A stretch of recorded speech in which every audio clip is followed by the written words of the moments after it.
ગોધરા શહેરના ward number 8ના Hamirpur road Makki મસ્જિદની નજીક હમીરપુર જવાના મુખ્ય આરસીસી રોડ પર ઊંડો ખાડો પડ્યો છે। આ રસ્તો ગોધરા અને હમીરપુરને જોડતો મુખ્ય માર્ગ છે। આ માર્ગ પર 24 કલાક સુધી રાહદારીઓની અવરજવર રહે છે અને MET હાઈસ્કૂલના વિદ્યાર્થીઓનો આ એક મુખ્ય માર્ગ છે। સ્થાનિક રહીશોએ, રાહદારીઓએ અને વિદ્યાર્થીઓની સુરક્ષા માટે ખાડાની આસપાસ બેરિકેડ મૂક્યા છે અને આ ખાડાના કારણે ભયનો માહોલ છે અને આ ખાડાની નજીકના શહેરની મુખ્ય ભૂગર્ભ ગટર લાઇન પસાર થાય છે।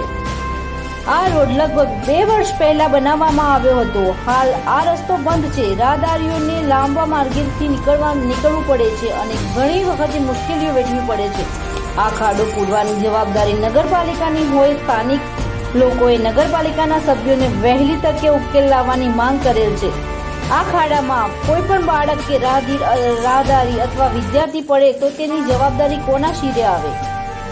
હારૂન ગાજી, ગોધરા શહેર।